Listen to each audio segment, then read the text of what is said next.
Assalamualaikum warahmatullahi wabarakatuh. Halo anak-anak, bagaimana kabar kalian hari ini? Semoga kita selalu diberi kesehatan ya. Sebelumnya, perkenalkan, nama saya Alistia Kestianti, NPM 2386206043 dari kelas 3C Prodi PGSD STKIP PGRI Trenggalek. Nah, pada kesempatan kali ini kita akan belajar bersama mata pelajaran Bahasa Indonesia, yaitu mengenai majas. Nah, anak-anak, apakah kalian pernah mendengar kalimat padi-padi di sawah menari-nari tertiup angin, atau kalimat dia adalah anak emas di keluarganya? Nah, kira-kira apa yang kalian pikirkan dari kedua kalimat tersebut?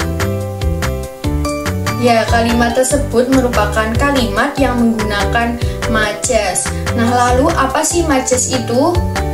Oke, jadi majas adalah gaya bahasa dengan makna kiasan yang dipilih penulis untuk menyampaikan kesan.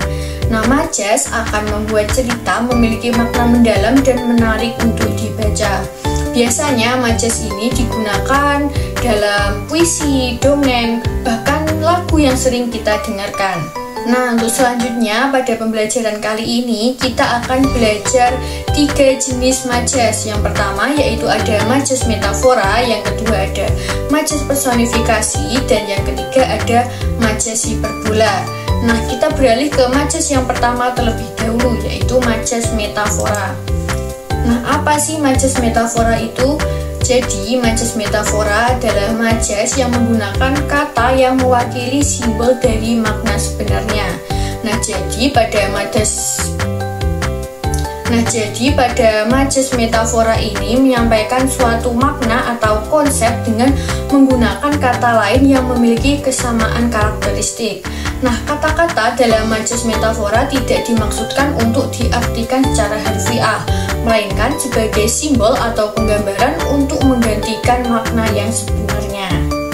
Nah, kemudian ciri-ciri dari majas metafora yang pertama yaitu sesuatu yang dibandingkan dapat berupa sifat, bentuk, fisik, kondisi, atau aktivitas. Yang kedua, seringkali tidak menggunakan konjungsi atau kata hubung. Dan yang ketiga, diungkapkan secara langsung tanpa kata-kata seperti, bagaikan, bak, atau laksana. Nah, yang keempat yaitu menggunakan frasa atau ungkapan yang memiliki makna kiasan. Dan yang kelima yaitu digunakan untuk membandingkan antara dua hal. Nah, selanjutnya yaitu contoh majas metafora. Nah, di sini terdapat contoh majas metafora, yaitu rumah itu habis dilalap si jago merah dalam waktu 2 jam saja. Nah, maksudnya si jago merah adalah simbol atau kata lain dari api. Jadi pada kalimat ini bermakna rumah itu habis dilalap api dalam waktu 2 jam saja. Nah, bisa dipahami ya. Selanjutnya terdapat contoh kedua majas metafora, yaitu sepulang dari Yogyakarta, ibu membawakan buah tangan berupa baju batik. Nah, maksudnya buah tangan berarti oleh-oleh atau hadiah yang dibawa dari suatu tempat. Jadi pada kalimat ini bermakna sepulang dari Yogyakarta, ibu membawakan oleh-oleh berupa baju batik. Nah, contoh yang ketiga yaitu dia adalah anak emas dalam keluarganya. Nah, maksudnya anak emas adalah simbol atau kata lain dari anak kesayangan. Jadi pada kalimat ini bermakna dia adalah anak kesayangan dalam keluarganya. Nah, dapat dipahami ya mengenai majas metafora. Selanjutnya kita akan beralih ke majas yang kedua, yaitu majas personifikasi. Apa sih majas personifikasi itu? Jadi, majas personifikasi adalah majas yang menggunakan sifat manusia dalam menggambarkan sebuah benda. Adapun ciri-ciri dari majas personifikasi yang pertama yaitu menimbulkan kesan bahwa benda mati, hewan, tumbuhan, atau alam seolah-olah mirip seperti manusia. Yang kedua, menggunakan kata kiasan untuk membandingkan benda mati dengan benda hidup. Yang ketiga, menggunakan kata yang menggambarkan sifat atau aktivitas manusia. Nah, selanjutnya di sini terdapat contoh majas personifikasi, yaitu padi-padi di sawah menari-nari tertiup angin di siang hari.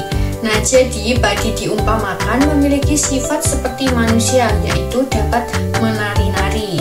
Nah, untuk contoh yang kedua yaitu radio itu mendendangkan lagu merdu setiap sore. Jadi, radio diumpamakan memiliki sifat seperti manusia yang dapat mendendangkan atau menyanyikan lagu. Nah, dapat dipahami kan mengenai majas personifikasi? Selanjutnya, kita akan beralih ke majas yang ketiga, yaitu majas hiperbola. Nah, apa sih majas hiperbola itu? Jadi, majas hiperbola adalah majas yang menggunakan kata yang bermakna berlebihan untuk menekankan maksud. Nah, ciri-ciri dari majas hiperbola yang pertama yaitu menggunakan kata-kata yang dilebih-lebihkan untuk menimbulkan kesan dramatis atau kuat. Yang kedua, menggunakan bahasa yang tidak masuk akal. Yang ketiga, membuat kalimat lebih menonjol atau lebih berkesan. Yang keempat, memberikan pengaruh emosional. Nah, kemudian di sini terdapat contoh majas hiperbola, yaitu suara petir malam itu sangat keras hingga membuat jantungku hampir copot. Nah, ungkapan membuat jantungku hampir copot ini bermakna betapa terkejutnya atau takutnya akibat suara petir yang sangat keras. Nah, untuk yang kedua yaitu laki-laki itu tubuhnya setinggi monumen nasional. Nah, ungkapan setinggi monumen nasional bermakna bahwa tubuh laki-laki tersebut terlihat sangatlah tinggi. Nah, bisa dipahami kan mengenai majas hiperbola?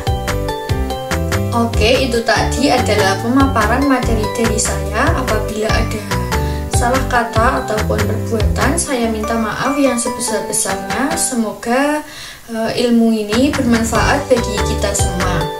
Wassalamualaikum warahmatullahi wabarakatuh. Sampai jumpa.